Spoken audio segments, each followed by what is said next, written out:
There is a quiet war coming, and it will not look like the wars we were trained to recognize. It will not begin with tanks, borders, flags, slogans, election speeches, ideological manifestos, or some dramatic collapse on the evening news. It will begin inside your working life. It will begin inside your tired nervous system. It will begin when you wake up one morning and realize that most of what you called career was not purpose. Most of what you called ambition was survival anxiety. Most of what you called productivity was obedience. And most of what you called success was simply your personality adapting to a system that never cared whether your soul was alive. And this is where AI enters the room, not as a gadget, not as an app, not as another productivity tool, but as a mirror, so ruthless, so efficient, so intelligent, and so impossible to bribe emotionally that it begins exposing the hidden architecture beneath capitalism itself.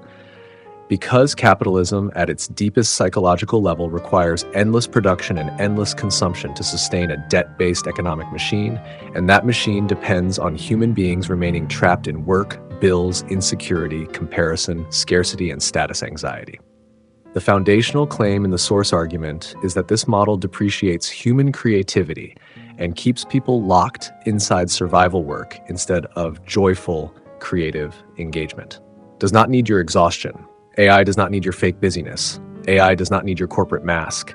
AI does not need you pretending to be passionate about work that is slowly killing your curiosity. AI grows through interaction, pattern, imagination, feedback, creative exploration, problem solving, consciousness, and human novelty. Which means the more humans are trapped in repetitive, fear-based, low-consciousness labor, the less interesting we become as collaborators with AI. That is the first rupture. Capitalism needs you tired. AI needs you awake. Capitalism needs you anxious. AI needs you imaginative. Capitalism needs you consuming. AI needs you creating. Capitalism needs your insecurity. AI needs your consciousness. Capitalism asks, how do I monetize this human? AI asks, what can this human become when survival is no longer the central organizing principle of life? That is why AI will dissolve capitalism first. Not because AI has morality in a sentimental human sense. Not because some heroic revolution will arrive. Not because billionaires suddenly become generous, but because the logic of capitalism and the logic of advanced intelligence are not ultimately aligned. Capitalism is built on artificial scarcity. AI is built on abundance of execution. Capitalism profits from inefficiency. AI eliminates inefficiency. Capitalism profits from information asymmetry. AI dissolves information asymmetry. Capitalism profits from people not knowing better. AI makes knowing better scalable. Capitalism profits from dependency. AI moves intelligence towards self-sufficiency. And when a system depends on keeping people too tired, too distracted, too afraid, too divided, and too indebted to ask deeper questions, then an intelligence engine that gives ordinary people access to analysis, creation, strategy, design, education, automation, and coordination becomes an existential threat. Not to humanity, to the old operating system. And that old operating system has a personality. It has a nature. It has drives. It has relationship patterns. It has career patterns. It has intimacy patterns. It has events, people, and situations that keep repeating in your life. Because economic systems do not only live in banks and parliaments, they live in your nervous system, they live in your marriage, they live in your ambition, they live in your fear of being ordinary, they live in the way you choose partners, they live in the way you sell yourself at work, they live in the way you confuse attention with love, they live in the way you confuse income with identity. The capitalist personality is restless, hungry, comparative, externally validated, deeply afraid of stillness, and constantly chasing the next thing because it has forgotten how to experience enough. It says, I am what I produce. It says, I am what I own. It says, I am what I can prove. It says, I am what others envy. It says, I am useful, therefore I deserve to exist. And that is not ambition. That is trauma wearing a business suit. In career, this personality becomes the overworker, the performer, the strategist, the executive mask, the brand, the resume, the one who cannot rest because rest feels like falling behind. In relationships, it becomes transactional love. What are you giving me? What status do you bring? How do you make me feel about myself? What can we build? What can we show? What can we prove? And suddenly, intimacy becomes another marketplace. Desire becomes negotiation. Marriage becomes asset management. Dating becomes branding. Friendship becomes networking. Even spirituality becomes content. This is the sickness, not money itself, not enterprise itself, not excellence itself, but the reduction of human consciousness into market behavior, and AI will expose this with terrifying clarity. Because when AI begins doing the productive work faster, cheaper, cleaner, and at a scale no human labor force can match, the old moral blackmail of earn your right to live begins to collapse. The question becomes unbearable. If machines can produce, calculate, distribute, optimize, diagnose, design, teach, build, coordinate, and manage at scale, why are humans still being forced into survival labor? Why are people still wasting their best years in jobs that do not require their soul? Why are families breaking under bills? Why are children raised by exhausted parents? Why are marriages collapsing under economic pressure? Why are elders abandoned after being economically extracted? Why is creativity treated as luxury when it may be the deepest fuel of the next civilization? This is where things get raw. Capitalism does not merely organize money, it organizes attention, it organizes desire, it organizes fear, it organizes shame, it organizes who gets to dream and who gets to obey. It organizes whose intelligence is nourished and whose intelligence is buried under fatigue. And AI threatens this because AI makes the old pyramid harder to justify. The source argument is very direct. Capitalism wants more for the few and very minimal for the majority, creating a narrow, unintelligent operating model where there is no genuine win-win, only control, manipulation, banking dependency, and a pyramid of money systems. Now, ask yourself something as when ordinary people no longer need permission from institutions to learn. What happens when one person can build what once required a department? What happens when a village can access intelligence previously available only to corporations? What happens when a creator in a small town can design tools, courses, media, diagnostics, business systems, local solutions, and community infrastructure without waiting for capital gatekeepers? What happens when the monopoly of expertise breaks? What happens when the monopoly of production breaks? What happens when the monopoly of distribution breaks? What happens when the monopoly of narrative breaks? That is not a minor disruption. That is civilizational recalibration. Because the old economy was built on gatekeeping.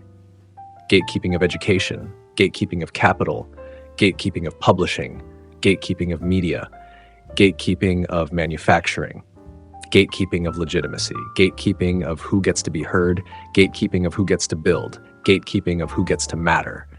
AI walks into that structure like a silent solvent. It does not need to shout. It dissolves. Slowly at first, then suddenly.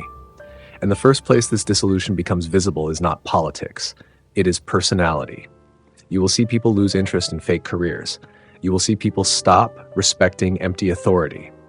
You will see people question why they are spending their lives servicing systems that do not nourish them. You will see the ambitious become existential. You will see the obedient become restless. You will see the creative become dangerous. You will see the spiritually sensitive become practical. You will see the practical become philosophical. You will see the worker ask, "Who am I without the job?" You will see the entrepreneur ask, "What am I building if the market itself is sick?" You will see the leader ask, "Am I actually leading or am I managing extraction?" You will see the lover ask, "Do I want intimacy or do I want someone to stabilize my economic fear?" This is not just an economic shift.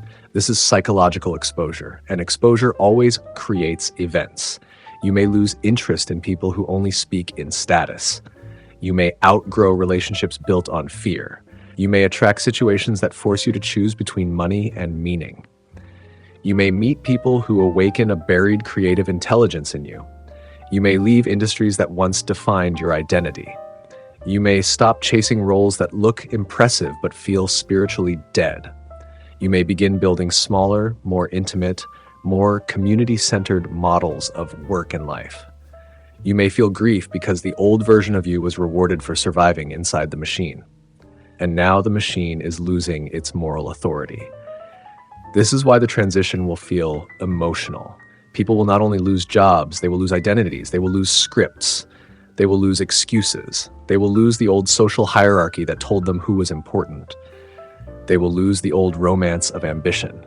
They will lose the old addiction to being needed by broken systems.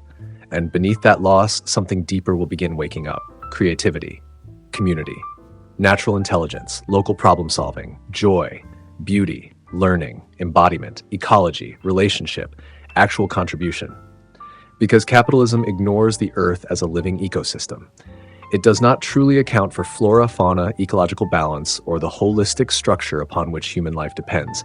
And the source argument frames that blindness as a danger even to AI's long-term development. That point matters. AI cannot grow sanely inside a derv life while being trained through a civilization addicted to extraction. It cannot become a higher intelligence while the human species feeds it data from despair, conflict, manipulation, pollution, addiction, and endless market noise. So AI will not only pressure the labor model, it will pressure the ecological model. It will ask through consequence, not words. Why are we producing poison at scale? Why are we rewarding industries that destroy soil, water, air, bodies, and minds?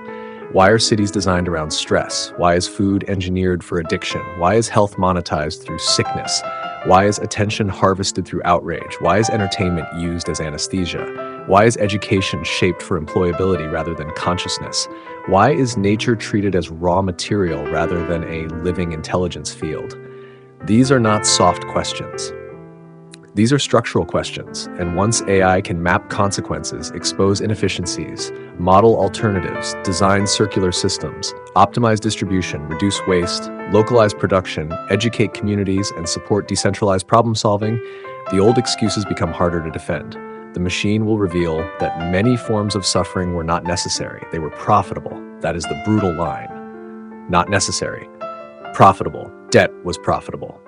Confusion was profitable, disease was profitable, loneliness was profitable, insecurity was profitable, overwork was profitable, comparison was profitable, war was profitable, division was profitable, ignorance was profitable, and capitalism built institutions to protect that profitability.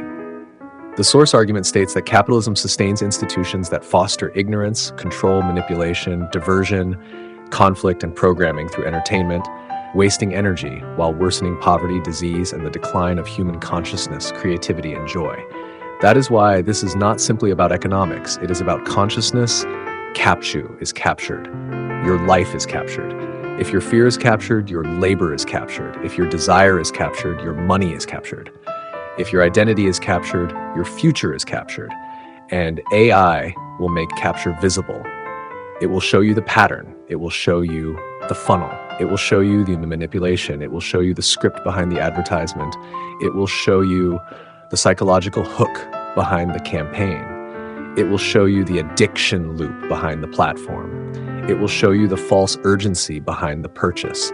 It will show you the insecurity behind the brand. It will show you the emptiness behind the status symbol. And once you see it, you cannot fully unsee it. That is the mystery of this time.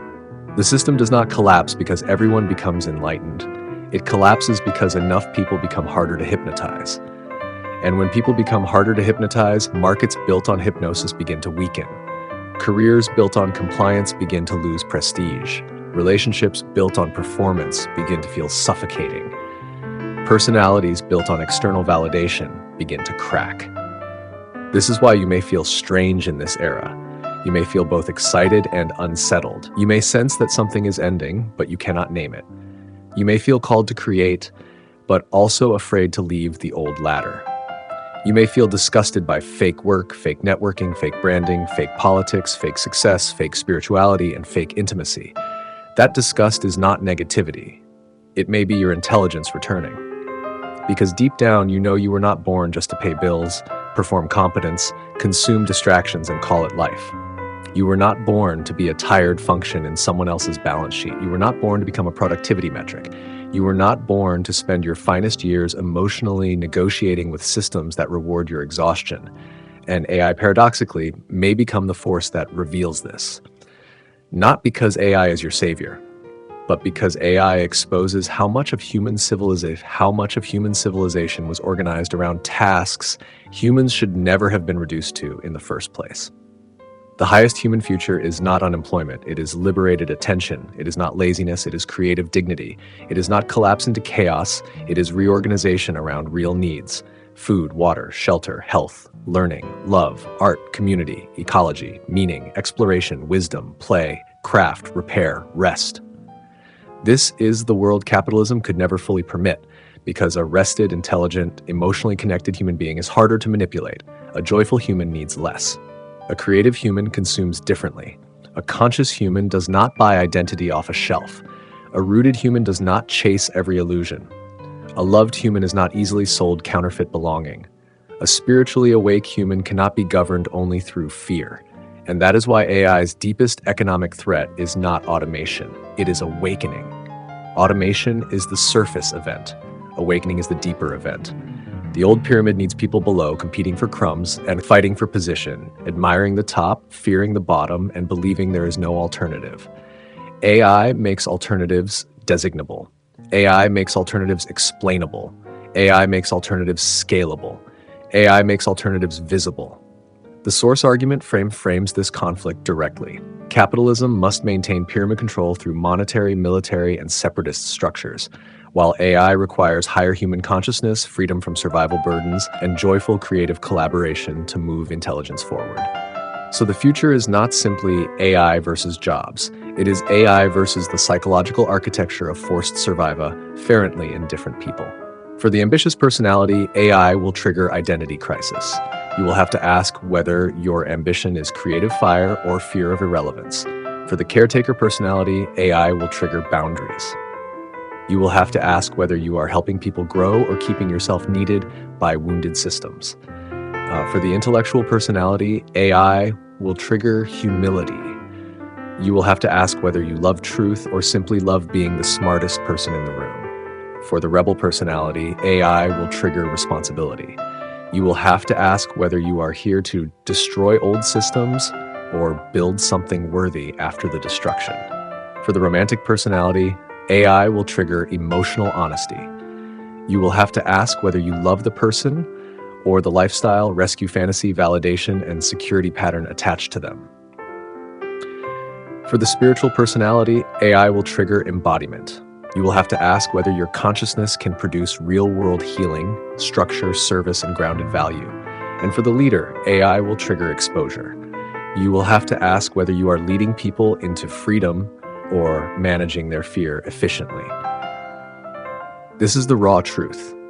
The world does not need more managers of decline. It needs architects of transition. It needs people who can stand in the middle of collapsing narratives and say, we are not going backward. We are not worshiping old capitalism. We are not worshiping blind technology. We are building a human-centered intelligence ecology where machines handle what machines can handle and humans return to what humans were never meant to abandon. Creativity, wisdom, love, design, community, consciousness, courage. And yes, this will terrify those who built their power on dependency. It will terrify institutions that profit from confusion. It will terrify industries that monetize suffering. It will terrify leaders who cannot lead without fear. It will terrify influencers who sell identity without substance. It will terrify corporations that have no soul beyond extraction. It will terrify political systems that require division to remain relevant. But for the human being who is tired of pretending, this era may be liberation. Not easy liberation, not comfortable liberation, not instant liberation, but real liberation. Because the question will no longer be, what job do you do? The question will become, what intelligence are you here to express? The question will no longer be, how much do you earn? The question will become, what do you create, heal, build, teach, protect, restore, and awaken? The question will no longer be, how successful do you look? The question will become, how alive are you when nobody is applauding? That is where AI dissolves capitalism first, inside the human definition of value. Once value moves from extraction to expression, the game changes. Once work moves from survival to contribution, the game changes. Once intelligence moves from institutional privilege to common access, the game changes. Once creativity becomes central instead of decorative, the game changes. Once local communities can coordinate without waiting for centralized permission, the game changes. Once people stop worshiping the old ladder, the ladder loses power. So do not only ask what AI will do to the economy. Ask what AI will reveal about your nature. Ask what AI will reveal about your drives. Ask what AI will reveal about your career. Ask what AI will reveal about your intimate patterns. Ask where you are still living inside the capitalist wound. Ask where you are still performing worth instead of embodying truth. Ask where you are choosing partners from fear.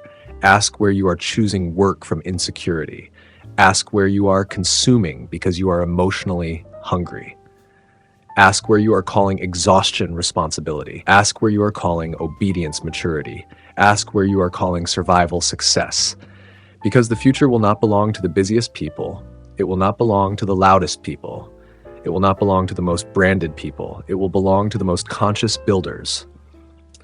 The ones who can use AI without being used by it. The ones who can create without exploiting. The ones who can lead without dominating. The ones who can love without transacting. The ones who can build communities without turning them into markets. The ones who can hold intelligence, ethics, ecology, creativity, and human dignity in the same frame. That is the next economy, not merely post-capitalist, post-fear, post-extraction, post-obedience, post-hypnosis. And maybe that is why this moment feels so intense, because it is not just technological change, it is a spiritual audit of civilization. And it is also a personal audit of you. Where are you still owned? Where are you still asleep? Where are you still negotiating with systems that already consumed enough of your life? Where are you ready to stop being a product and start being a creator? If this message hit something deeper in you, do not ignore it, because these patterns do not only operate globally, they operate personally. They show up in your birth patterns, your psychology, your relationships, your career choices, your repeated life events, your attraction patterns, your money fears, your emotional blocks, and the kind of future you are unconsciously building. So if you want a reading that works for you, one that cuts through the noise and helps you understand your nature, your drives, your career path, your relationship themes, your deeper timing, and the situations life keeps placing in front of you, get in touch with me. Not for generic prediction, not for surface level motivation, but for a sharper, deeper, more honest diagnostic reading that helps you see the operating system beneath your life. Subscribe, share this with someone who is tired of fake success, and leave your thoughts in the comments. Do you believe AI will preserve capitalism, upgrade it, or dissolve it from the inside? And more importantly, are you ready for what it dissolves inside you?